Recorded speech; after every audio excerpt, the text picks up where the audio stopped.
nakatapos na ng basa. Nabasa ka ba yun? Yung chapter? Buong book. Hanggang chapter 10 yun. No? Kanina, ang haba ng hanggang verse 32. Pero chapter 10, ilang verse na chapter 10? Tatlo lang. So, bonus na po yun. No? Maiksi na. Today po ay nais nating talakayin, no? Itong chapter 9. Of course, kung balikan natin, reviewin yung mga mula chapter 1,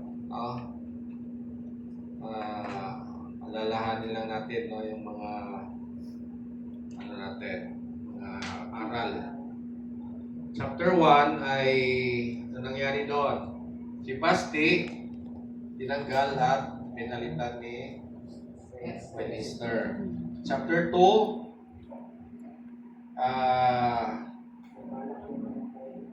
si Haman. Pero muna yon, sa chapter 3 na yon, no? Si Haman ay itinaas na sa kanyang pwesto bilang second in command. At dahil si Mordecai ay hindi yumuko sa kanya, nagalit siya. Pero doon sa chapter 2, si Mordecai po ay siya po yung nagbalita doon sa pagtatawag na assassination plot, no? Doon sa hari. Pero walang reward na binigay sa kanya kasi nga ang purpose ng reward pala ay igawad sa kanya doon sa ibang chapter na. Kaya yung aral na binigay sa atin doon ay huwag kang inanakit kung wala ang reward agad natanggap doon sa mga kabutihan na ginawa mo. No? Kasi may nakalaan na ang Lord, no, doon sa ibang chapter ng buhay natin. Then, ayun, no, hanggang sa binitay na si Haman instead na si Mordecai. Okay, so dito na po tayo sa chapter 9, no? Congratulations dahil napakahaba, no? Ang ating tawag doon, journey po natin sa Book of Esther. Actually, kung tingnan nyo, no, ay doon sa chapter 10, ay parang lumalabas na hindi na si Esther yung bida doon, no? Si Mordecai na. Kaya sabi ko nga, gusto kong palitan yung title ng book. Mordecai na Book of Mordecai. Siya pala bida. Oo, kasi siya na yung doon Siya pala yung bida. Okay po. So, yan, no, ay napakalaga na makita po natin ang mga aral yan na nakapaloob dito sa sa aklat na ito. So ngayon, dahil nabasa na po nyo, pag mayroong mga kwento na may mga pag-uusap tungkol sa aklat ng Esther ay pwede na kayong sumali sa usapan dahil nabasa na natin at naaral na natin sa loob ng 10 linggo. Yan. Palagay ko naman, mayroon tayong na-retain na aral dito. Amen? At ngayon ay dahil napakahaba po ng chapter 9, no? Binati ko po yung aral dito. Kaya doon sa unang bahagi ay may post tayo mamaya, no? Ibig sabihin ay may prayer na gagawin po tayo. At kasi nga ang una dito, from defense to offense equals celebration and remembrance. So ang una dito ay yung labanan, no? Defense and offense. At pangalawa dito ay celebration na. So Yun po yung ating pagdaanan, no, ng mga katuruan. At nabasa naman natin kanina ang buong chapter, kaya di ko na kailangan na basahin pa ulit. At tingnan na lang natin, no, yung principle, no, na nakapaloob sa katuruan na ito, kung paano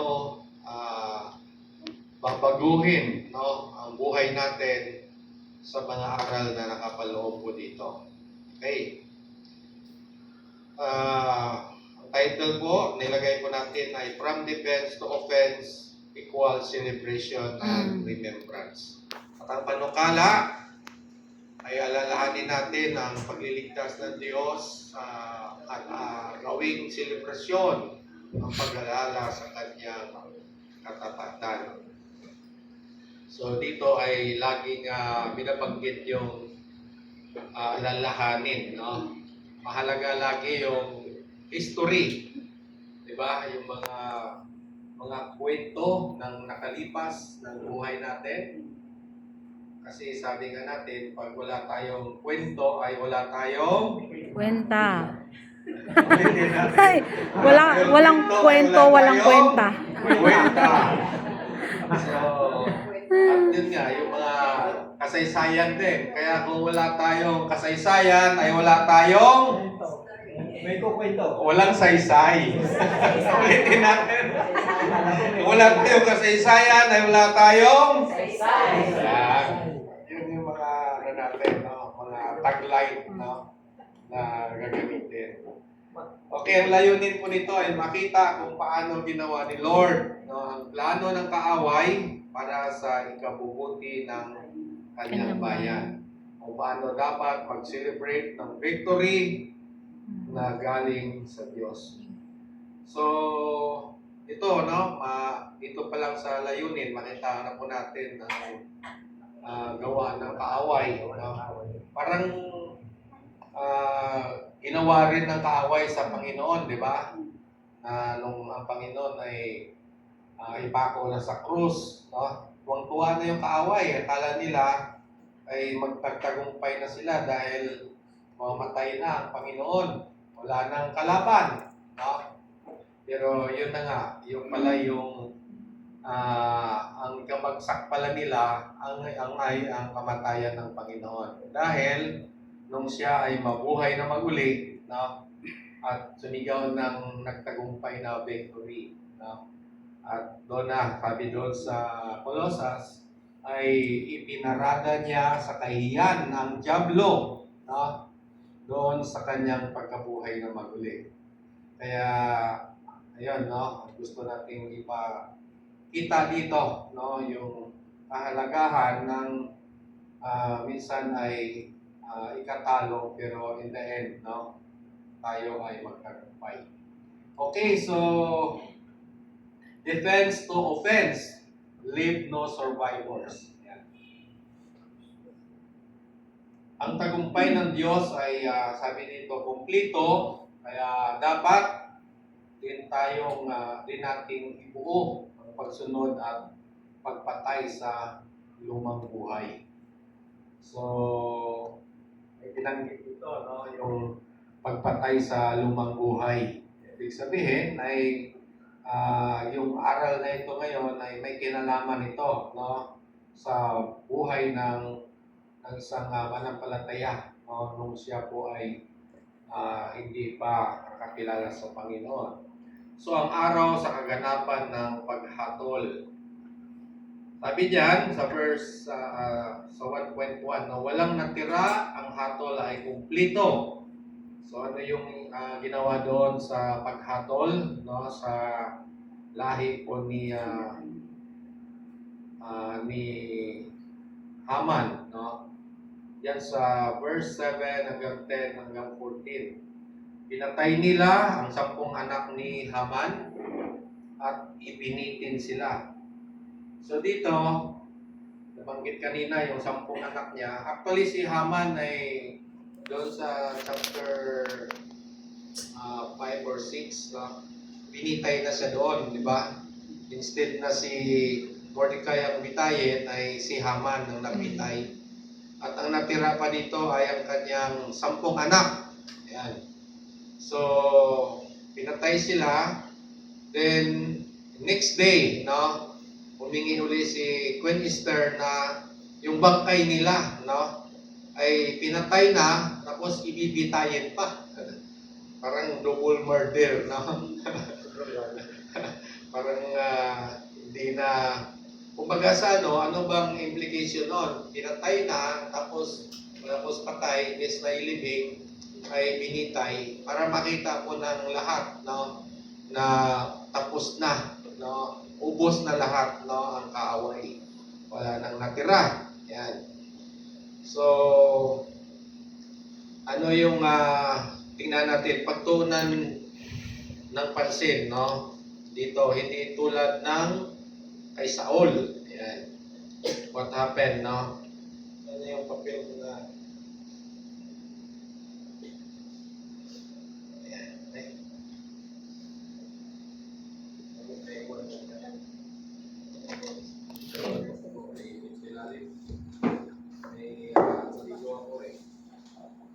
Okay. So, hindi tulad kay Saul, sabi diyan, no? Tingnan natin yung history ng buhay ni Saul. Yan. At kung balikan natin, no, ang history po ni Haman, una sa lahat. Si Haman po ay, ang tawag sa kanya ay Agagites, tama? Na anak ni Hamadita, Imadita, no? Basta Maldita. Si Agagite, si Agag ay at the time, hari siya ng Amalekites. Yung Amalekites ay, kung balikan natin, no, sa panahon ni Haring Saul, yan po yung utos ng Diyos, no, na lahat ng lahi nila ay patayin, no, ni Haring Saul. Wala doon sa hari, babae, lalaki, sanggol, hayop, pati surot, pati buto o ano mang doon. Walang matira, no, na buhay, no, nung time na yon. Ibig sabihin, totally, no, ay tapos susunugin, no. Ano ang dahilan doon, no? Ang dahilan doon ay ang Amalekites ay forever nakalaban ng Israel. At kung balikan natin yung kanilang history, si Amalek, siya po ay apo ni Esau. Yan. Si Esau ay kapatid ni Jacob. At dahil si Jacob ay inisahan niya si Esau, kasi nga si Jacob ay tuso at loko-loko. Naisahan niya yung kapatid niya, ay yung mana na punta sa kanya, yung mana ng pagiging panganay, no? Dahil lang doon sa manginasal, no? ng pagkain. So, madaling salita, ay nagalit si Esau at yun na nga, no, ay papatayin siya. That's why si Jacob ay tumakbo at pumunta doon sa biyenan niya. So, yun yung story. Then, ngayon, ang Amalekites ay forever na, no, na kalaban ng Israel.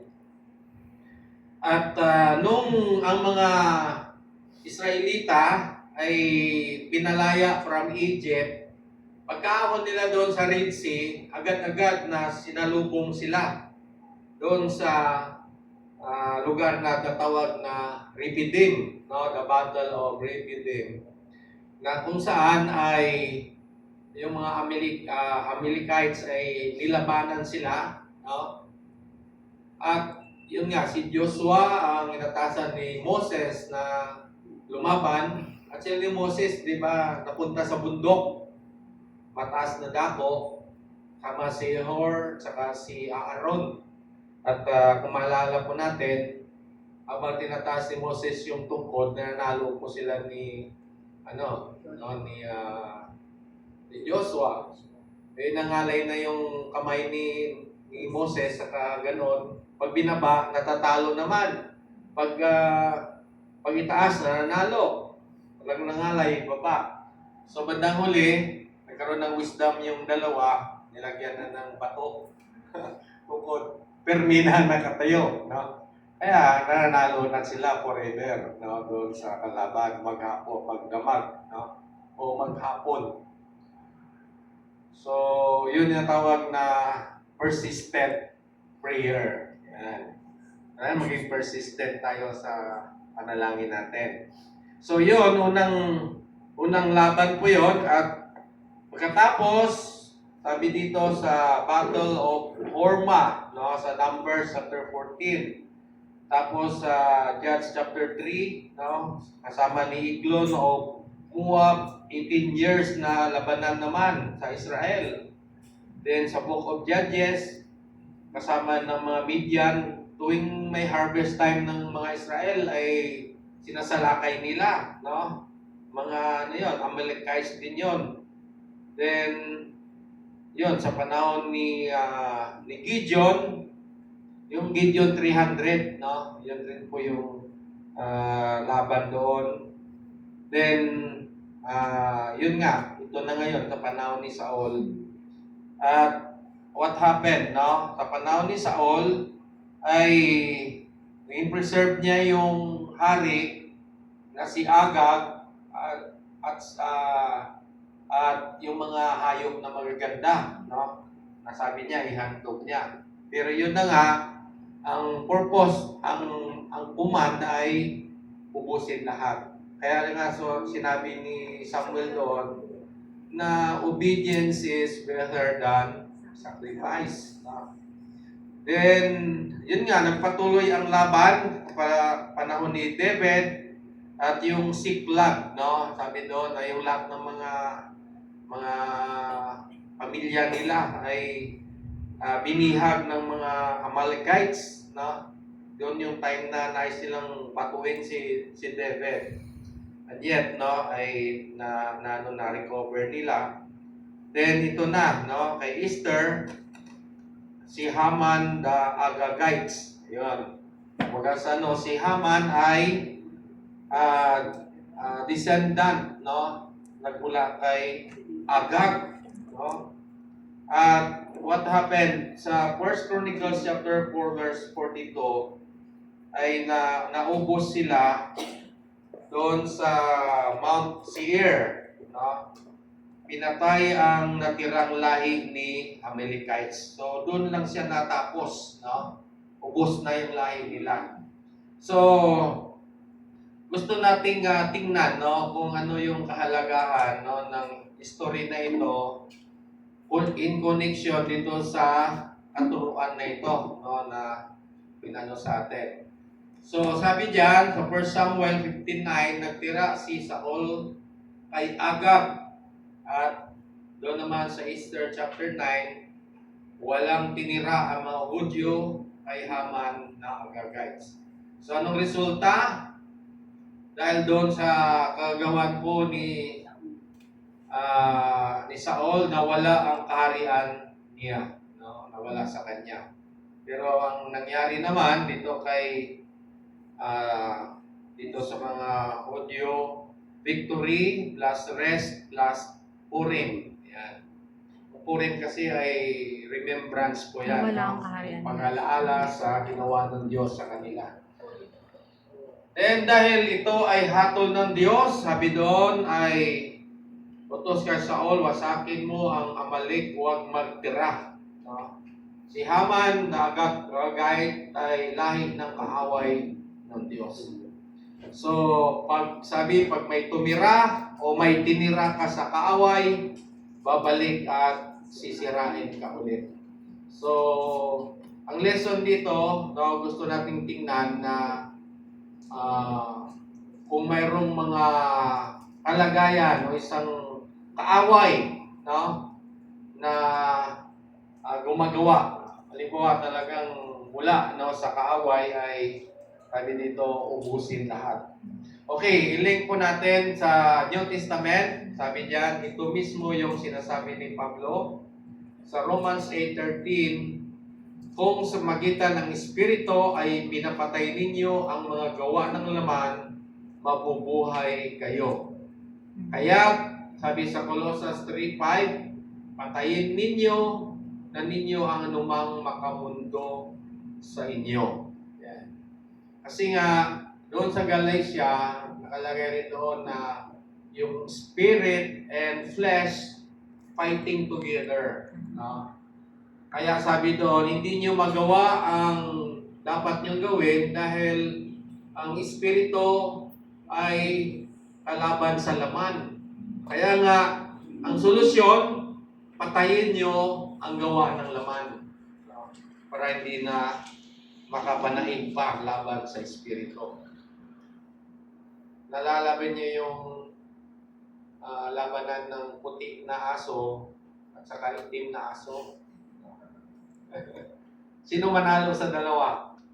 Itim o puti? Puti? Pwede rin itim. Depende, no? Sabi nga doon, ang matatalo ay kung sino yung gugutumin, hindi pakainin. Pag ang itim ay hindi mo pinakain, mananalo yung puti. Pero yung puti naman gutumin mo, ang itim naman ang mananalo. Ibig sabihin, yung flesh, no, against spirit. No? So, the solution is, huwag mo pakainin ang itim, no? ang flesh, no? Para mamatay siya at magtagumpay ang spirit. Yan. Amen? Okay. Sabi diyan, truth mortify the old man, leave no survivors. Anong ibig sabihin ng mortify? Ibaon, ilibing, at kumbaga ay wala ng bakas na matitira. No? Nalala ko yung kabataan dati na youth, no, doon sa camp. Kasi doon, pinasulat sa kanila yung ano ba yung isurrender nyo. Mga bisyo, lahat. No? Eh siya, malakas manigarilyo, lakas minom. Then tapos, ibaon nyo sa lupa, anak kayo ng lugar na maunan. No? Ibaon nyo. Then, after that, after ng camp, yung camp na, pag-uwi na, di ba? Pag Sunday noon, magtitismuni na sila no? Lahat. No? At sabi niya, ibinahon ko na ang aking bisyo. Praise the Lord, pinalaya na ako. At nung after 1 month, balik na naman siya sa bisyo niya. Sabi ko, oh, ba't may ikis-ikis ka na naman? Nakala ko ba, binaon mo na? Pastor, inukay ko ulit. Kaya nagkamali yata tayo ng dapat pala, hindi baon. Sinunog na lang natin, no? Para wala nang matira.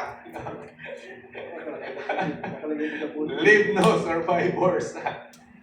Kaya nga, yung galit, sabi dito, inggit, isyo, or pride, huwag mong spear. Yes. No? Sa kabuhay natin.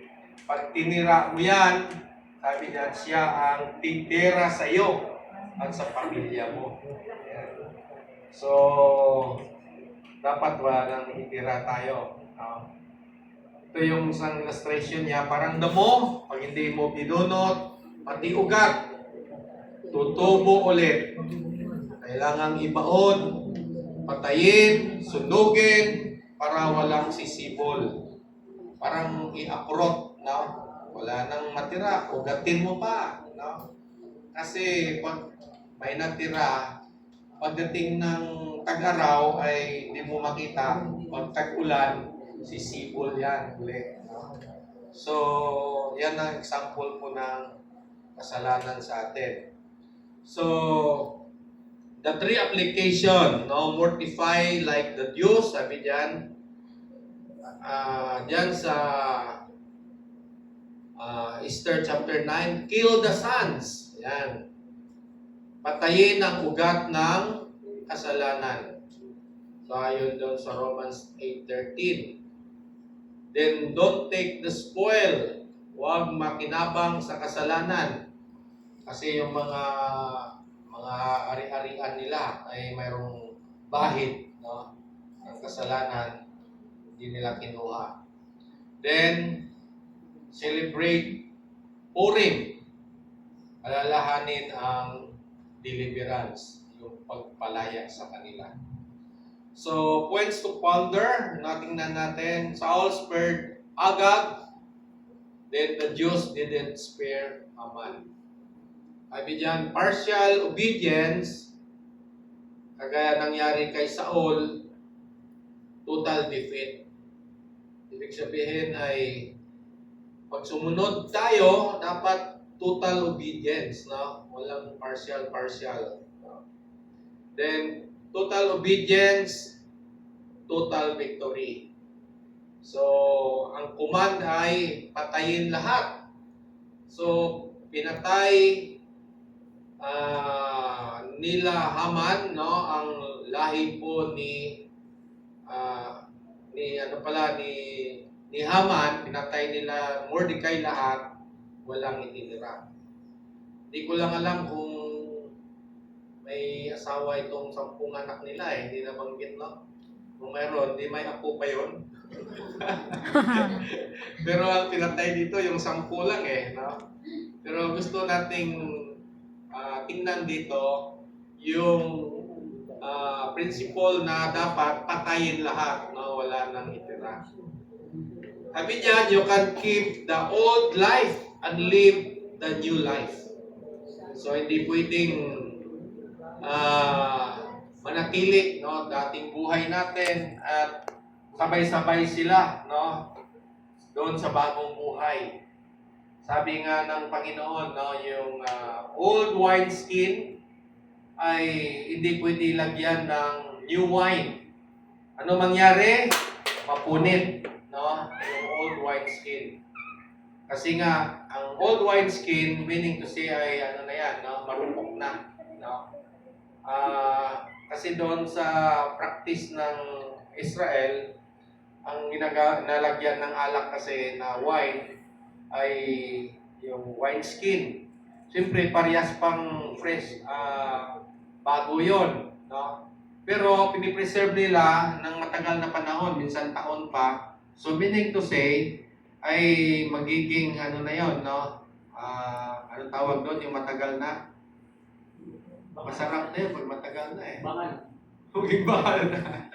So, dahil doon, no, ay kailangan, hindi pwedeng alisin mo yung lumang wine na yon at lagyan mo ng bago, pupunit na. So, kailangan bagong alak, bagong wineskin. So, ganun po yung buhay natin, no? Yung luma nating pagkatao ay dapat alisin na at palitan na ng bago. Kasi nga, papasukan na tayo ng banal na espiritu. Doon sa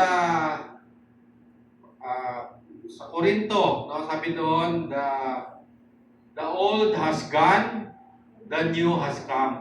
No? Ibig sabihin, bagong buhay, no? Bagong katayuan.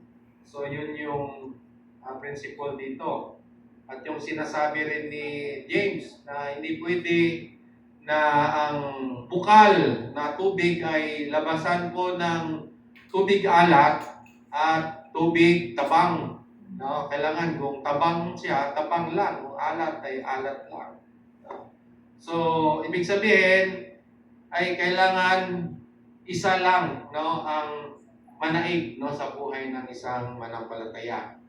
At yun nga, Colossians 3:9 to 10, hubarin ninyo ang dating pagkatao at isuot ang bagong pagkatao. So, hubad ng luma at suot ng bago. Amen? Amen. At sabi diyan, bury it deep so nothing will sprout. Yan.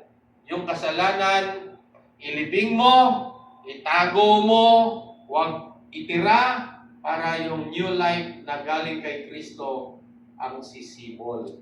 So, para maging victorious, no, yung buhay natin, kailangan ay walang hadlang, no? Walang pumitigil. Kasi yung tinatawag na forever, no, na kalaban natin ay actually hindi si Satanas, no? Ang forever kalaban natin ay ang ating sarili. Sarili. No? The flesh. So, you want to be friend to yourself or to fighting for? No? Labanan mo ba ang sarili mo? No? So, tingnan natin, no, kung anong dapat nating gawin. So, hamon na mensahe, yan. Anong anak ni Haman? Yan. Nasa buhay mo na kailangan mo nang patayin ngayon. So, ibig sabihin, ang 10 anak ni Haman, it symbolize mga kasalanan. No? Yung natawag na yung typology, no, ng kasalanan, anong uring kasalanan mayroon po sa atin. Anong bisyo, galit, secret sin na tinitira mo pa, no, sa buhay natin. At yun nga, sa tulong ng banal na Espiritu, ibigay mo kay Lord at wala tayong itira ano pa man. Leave no survivors sa buhay natin.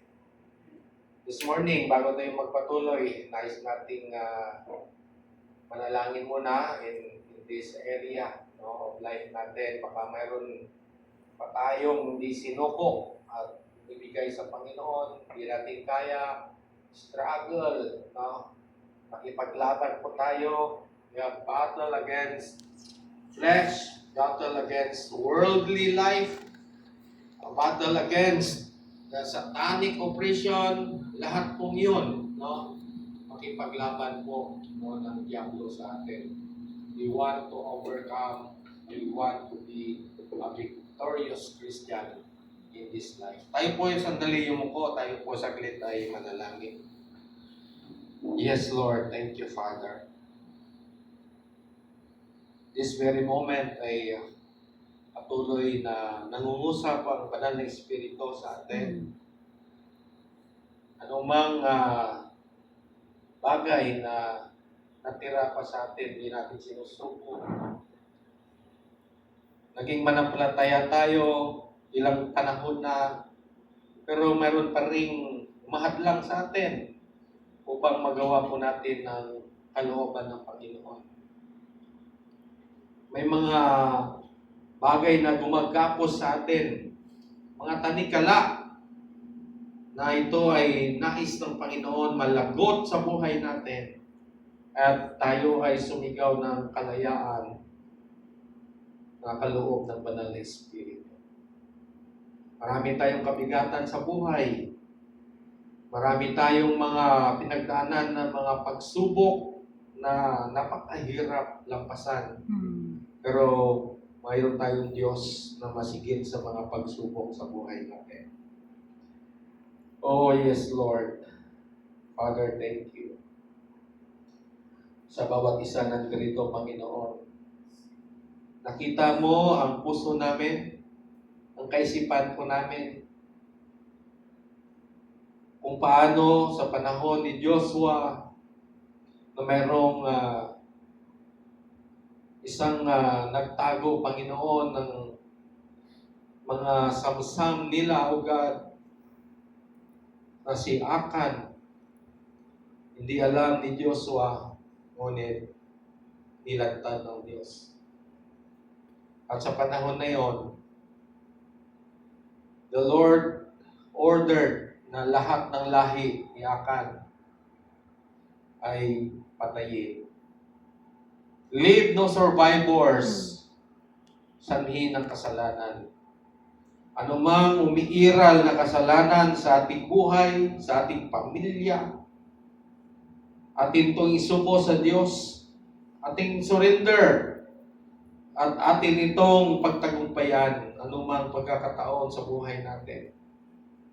O Lord, have mercy to all of us. Yes. Panginoon. Amen.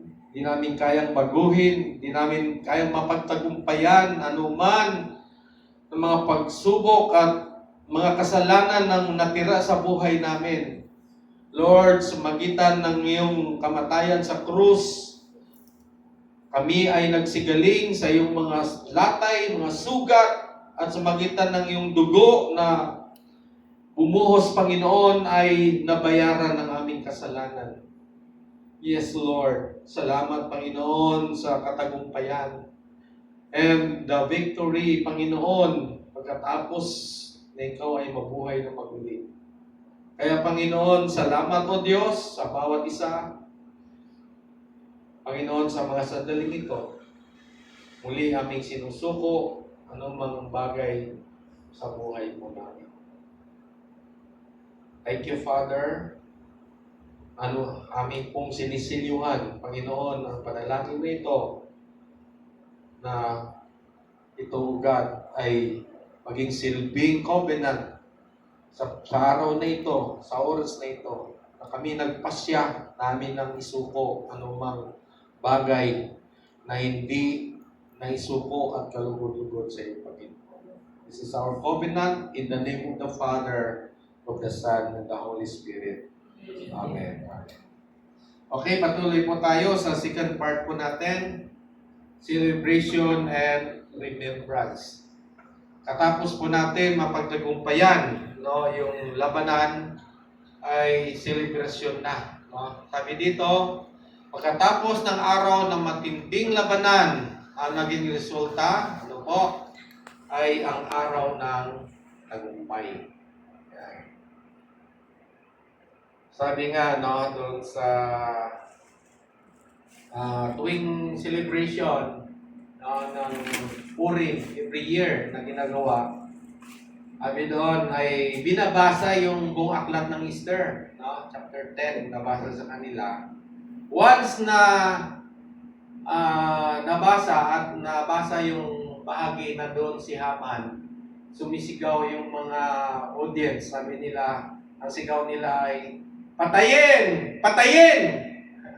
Ibig sabihin, parang hindi na bubuhayin pa, no, si Haman. Kaya isigaw natin, patayin! Patayin! Sige nga! Sige. 1, 2, 3! 1, 2, 3! Haman! Patayin. Parang narinig nga si Haman. Gahaman. Yun ang sigaw nila. Para huwag siya mabuhay pa. Si Haman. Pwede. Si Haman, naghahaman. No? Sabi diyan, on the 13th day of the month of Adar, the edict commanded by the king then began to be carried out. Yan. So, pagtunan ng pansin natin, dapat araw ng pagpatay sa mga Hudyo, pero na-reverse ni Lord, imbes na sila ang mamatay, sila ang nanalo at naka-defense. Yung kanilang defense is offense. No? So, pag sa buhay natin, yung araw na dapat ikabagsak mo, gagawin ni Lord na araw ng tagumpay mo. May experience pa kayo nito? No? Nakala mo, talo ka, pero hindi, ikaw pala nanalo. Maraming ganyan, no? Mga nag-insulto sa'yo, mga magawa ng kasamaan sa'yo. Then, bandang huli, no?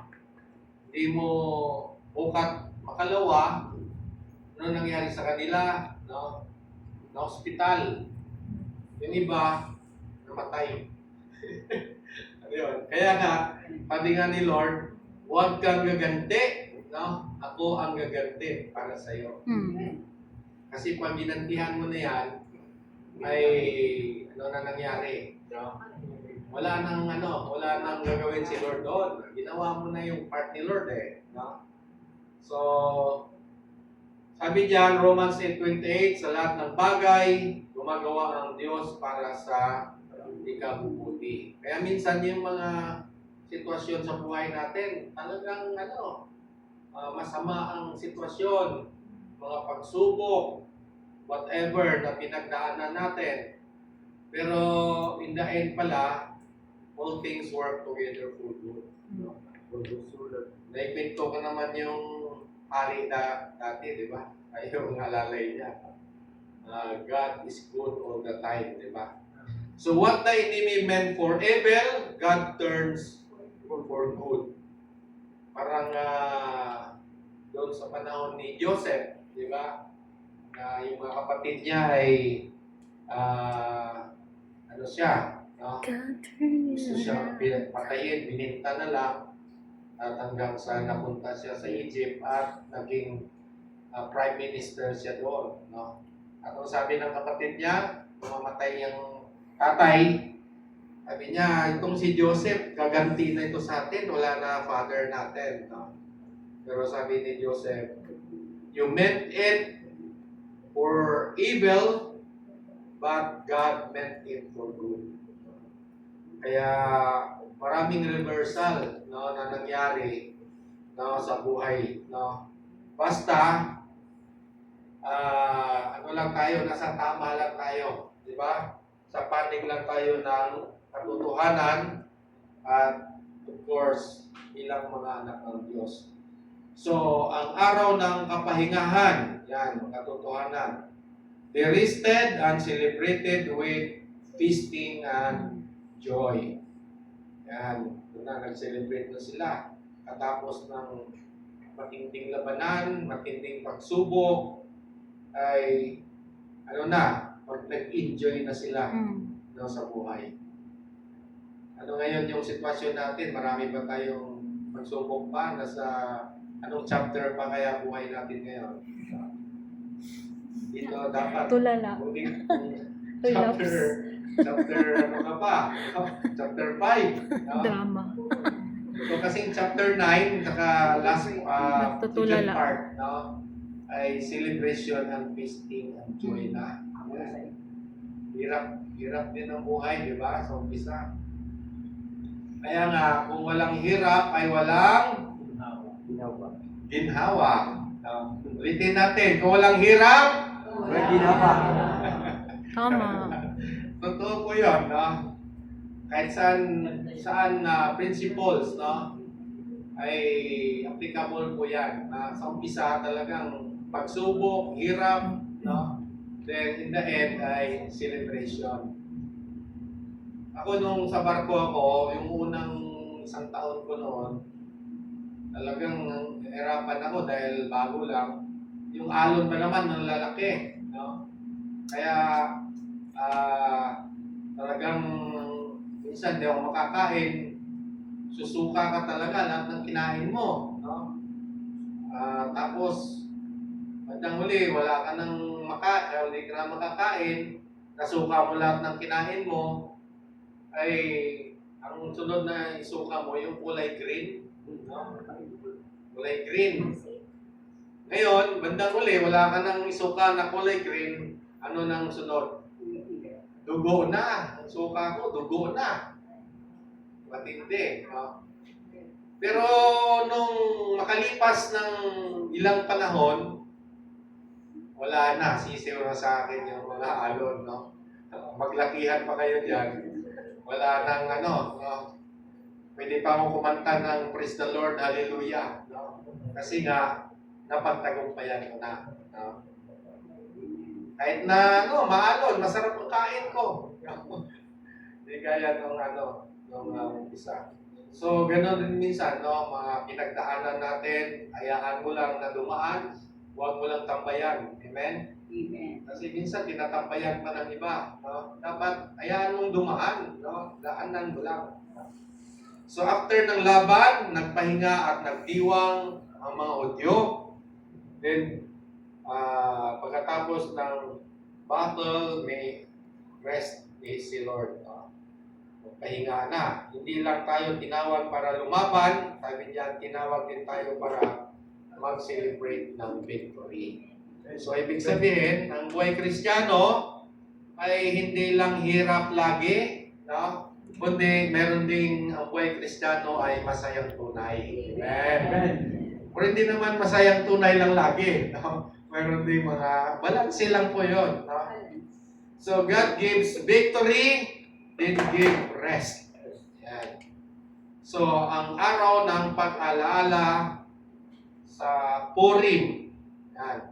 Mordecai recorded these events and sent letters to all the Jews to celebrate these days every year. Then yun po, no, tinatag nila yung Feast of Purim para hindi makalimutan yung ginawa ni Lord. Sa atin, ano ba yung alaala na ano natin, no, yung tawag doon, nakaukit, no, sa isipan natin, sa buhay natin, na alaala ni Lord sa atin. Yan. Gaya nitong cross. Yan. Diba, yan ay parang puring sa atin, no? Ang cross, ano po yung symbol ng cross? Yan ay ginako si Lord, di ba? This is also an tawag na paggunita, no, ng victory ng Panginoon at also paggunita ng defeat ni Satanas, no, sa kaaway. Dahil sa krus na yan, no, siguro hanggang ngayon si Satanas ay galit na galit sa krus, no? Dahil sa krus na yan ay natalo siya. No? Then may tela na puti. Ano yung alam niyo sa tela na puti? Bakit meron yan nakasampay na tela? Nilagay lang niyo yung tela, hindi naintindihan kung anong meaning niya. Okay. Ang tela kasi ay sa Catholic kasi ang practice. Pag Biyernes Santo, ang tela nilalagay diyan ay itim. Meaning to say ay kamatayan ng Panginoon. Pagdating po ng Linggo, pinapalitan naman nila ng puti. Yan. Meaning resurrection, victory, purity, and holiness. Yan. So yun yung... Kaya nga mayroon tayong ganyan ay para pang-alaala sa atin. At ano pang pinaalala na binigay ni Lord, yung ating communion, no? Na ginagawa, another way ng pag-alaala sa Panginoon. At of course, yung isang sacrament na binigay sa atin yung water baptism. So, bakit kailangan mag-celebrate? Sabi diyan, to remember God's deliverance, the time when their sorrows was turned into joy. Ayan. So, sa atin, ano ba yung deliverance na ginawa ng Diyos sa atin? Yung pagligtas. So, kailan ba tayo na born again? Yan. So, kailangan maalala natin, mayroon pa tayong, although mayroon tayong tinatawag na physical birth, no? Pero, minsan ay hindi natin nibigyan emphasis masyado yung spiritual birth natin, which is na ang physical birth, hindi tayo dalhin sa langit, no? Ang spiritual birth natin, ang siya pong magdala sa langit. So, dapat matandaan po natin yon, no? Sa akin, yung spiritual birth ko ay May 1, 1988, alas 3 ng hapon. May oras pa, no? Pero siyempre, iba yung orasan ni Lord, di ba't alam yun, no? So, to pass it to the next generation, sabi dito, no? This day should be remembered and observed by every generation. Ibig sabihin, itong ginagawa natin, pag-alala sa Panginoon, papasa natin sa next generation. Then, to encourage one another, sending gift to one another and gifts to the poor. Yan. So, pag sa buhay natin, gumawa tayo ng pouring moments, no, sa buhay natin. Yung ating mga testimony, pwede nating doon sa mga leadership natin, no? Ay gumawa kayo ng testimony doon. Pero mas maganda kung ano pa, no? Hindi lang testimony of salvation, magandang yung ano pa, yung buhay nyo before, no? Kung paano mula doon sa before na buhay natin ay inahon tayo, no, ng Panginoon. Para maalala natin at maalala din ng mga anak natin na tapat si Lord. Yan. So kasi yung mga sulat, di ba? Memoirs of the past or reminiscing the past, no? Mahalaga. At yung pagpasalamat na ginawa ng Diyos. Kaya lagi nating binabalikan po yun, no? Yung mga testimony natin. At even, no, ang testimony rin natin ay marami ring ginagamit ng Diyos para iligtas yung marami. Yan. Di ba si Apostle Paul tuwing harap siya sa mga hari, no, ay lagi siyang inuulit niya yung kanyang life testimony.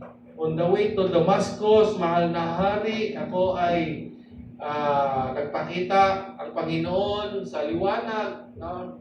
Then ako po ay na-born again. Yan, parang gano'n. So, ulit-ulit po yun. Kasi nga, ang testimony mo, sapat na, no? Para ikaligtas ng iba. Yan. Kaya sabihin, hindi man ko masyadong magaling, no, sa Biblia.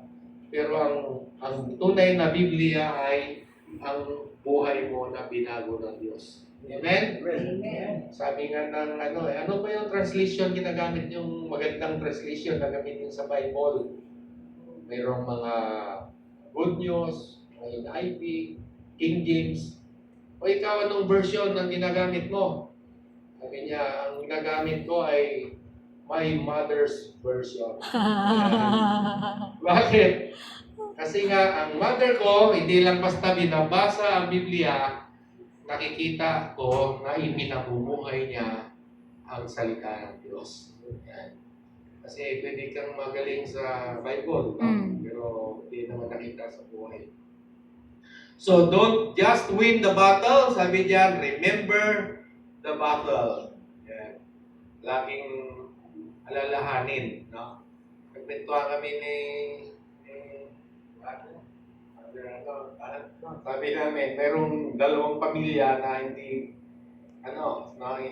laging nag-aaway yung lahi nila, nagpapatayan, gantihan, at bawat magkatabi lang yung nitso nila. Sa daming patay na mga ang patong-patong na, no? Hindi natatapos yung lahi, no?